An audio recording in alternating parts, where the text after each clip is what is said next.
चिड़िया की बच्ची, चौथा पेज, पुस्तक के हिसाब से पेज नंबर 70। माधवदास ने कहा, भोली चिड़िया, तुम कहाँ रहती हो? तुम मुझे नहीं जानती हो?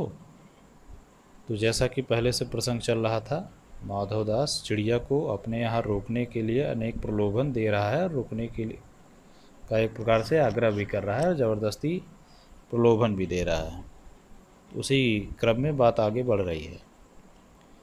चिड़िया, मैं माँ को जानती हूँ, भाई को जानती हूँ, सूरज को और उसकी धूप को जानती हूँ, घास पानी और फूलों को जानती हूँ। महामान्य, तुम कौन हो? मैं तुम्हें नहीं जानती। तो ये जो वक्तव्य है चिड़िया की बच्ची का, ये पूरी तरह से उसकी स्वतंत्रता की भावना को व्यक्त करता है और ज़बरदस्ती थोपे जा रहे गुलामी को नकार रही है। इसलिए कह रही है, माँ को जानती है, भाई को जानती है, सूरज जो उसके खुले जीवन का प्रमाण देता है, सूरज, धूप, घास, पानी, फूल, ये सब, इन सब से वो परिचित है। महामान्य, ये किसी को सम्मान के साथ बोलने के लिए पहले लगाया जाता है, जैसे श्रीमान, किसी के नाम से पहले श्रीमान, महाशय, उसी तरीके से महामान्य है।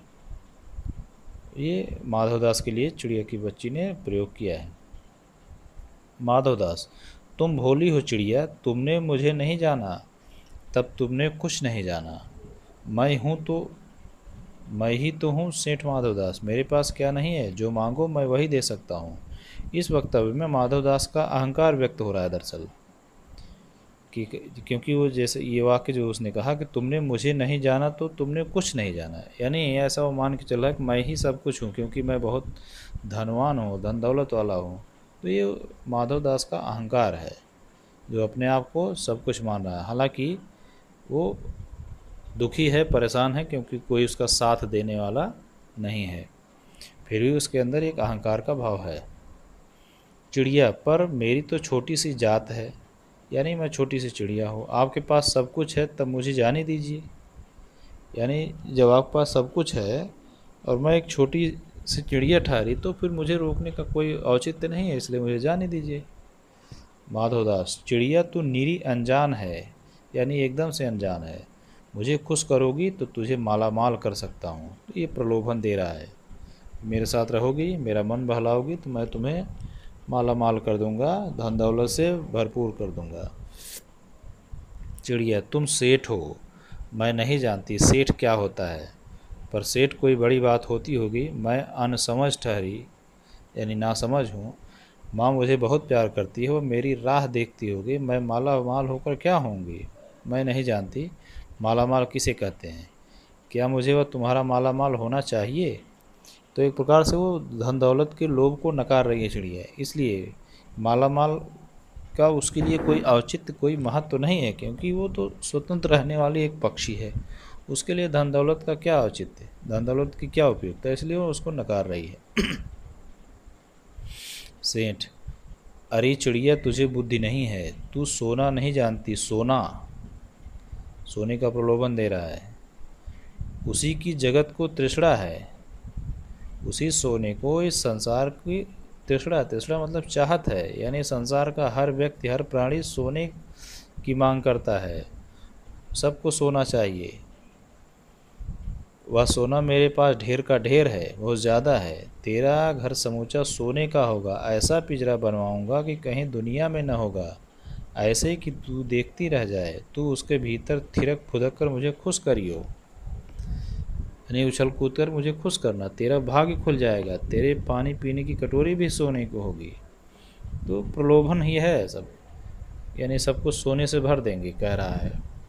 चिड़िया, वह सोना क्या चीज़ होती है? अब चिड़िया यहाँ अनजान है, एक प्रकार से नादान है, एक प्रकार से वो सोने धन दौलत को महत्व नहीं दे रहे, इसलिए उसके लिए सोने का कोई मोल, कोई वैल्यू, कोई महत्व नहीं है। सेठ, तू क्या जानेगी, तू चिड़िया जो है, सोने का मूल्य सीखने के लिए तुझे बहुत सीखना है। बस यह जान ले कि सेठ माधवदास तुमसे बात कर रहा है, जिससे मैं बात तक कर लेता हूँ उसकी किस्मत खुल जाती है।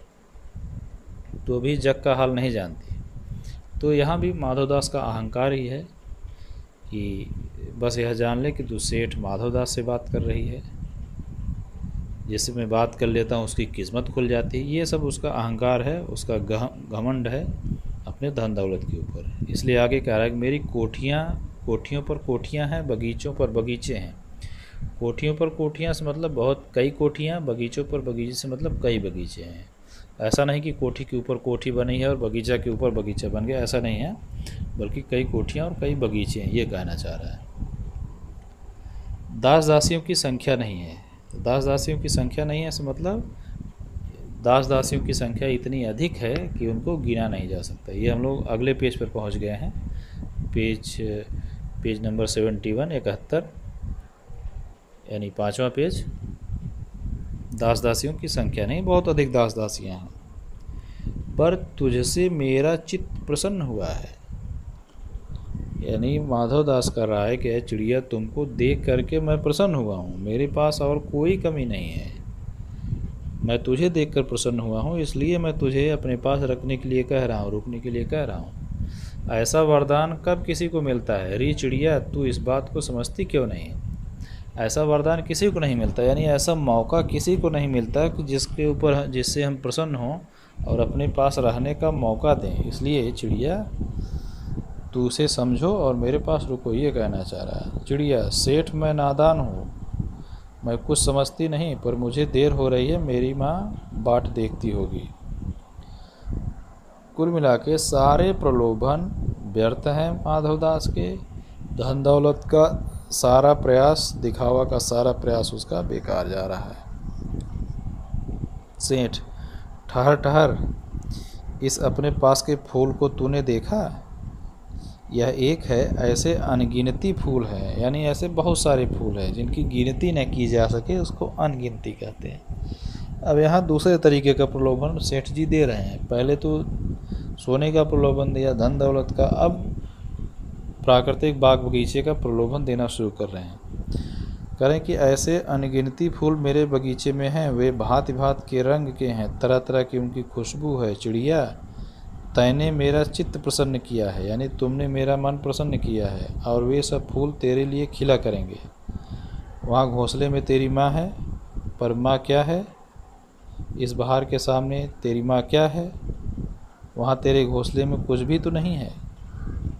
तो यहाँ भी एक प्रकार से अपने द्वारा बनाए गए बगीचे की सुंदरता को श्रेष्ठ बता रहा है माधवदास। यहाँ भी उसका अहंकार ही बोल रहा है। अपने बगीचे के सौंदर्य के सामने, अपने धन दौलत के सौंदर्य के सामने माँ के प्रेम को कमतर कर रहा है, नकार रहा है। ये उसका अहंकार है। इसलिए बोल रहा है कि वहाँ घोंसले में तेरी माँ है, पर माँ क्या है? इस बहार के सामने तेरी माँ क्या है? वहाँ तेरे घोंसले में कुछ भी तो नहीं है। तू अपने को नहीं देखती? कैसी सुंदर तेरी गर्दन, कैसी रंगीन देह, तू अपने मूल को क्यों नहीं समझती? मैं तुझे सोने से मढ़कर तेरे मूल को चमका दूंगा। तैने मेरे चित्त को प्रसन्न किया है, तू मत जा, यहीं रह। ये सब प्रलोभन है उसका, किसी भी तरीके से रोकना चाह रहा है, अपने अहंकार को प्रदर्शित कर रहा है। चिड़िया सेठ मैं अपने को नहीं जानती, इतना जानती हूँ कि मेरी माँ है और मुझे यहाँ देर हो रही है। सेठ मुझे रात मत करो, रात में अंधेरा बहुत हो जाता है और मैं राह भूल जाऊँगी। वो जाने को उतावली है, रुकना नहीं चाह रही है। किसी भी प्रलोभन का असर चिड़िया के ऊपर नहीं पड़ रहा है।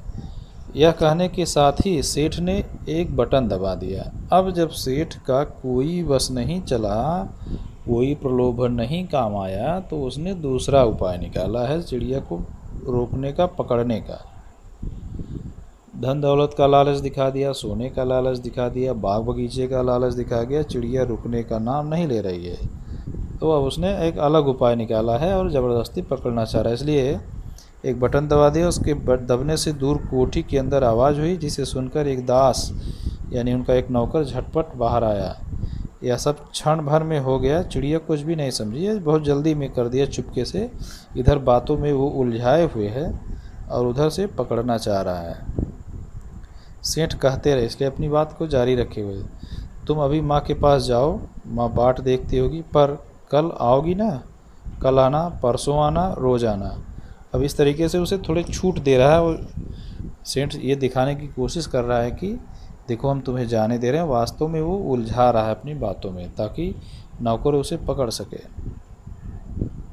यह कहते कहते दास को सेंट ने इशारा कर दिया और वह चिड़िया को पकड़ने के जतन में चला।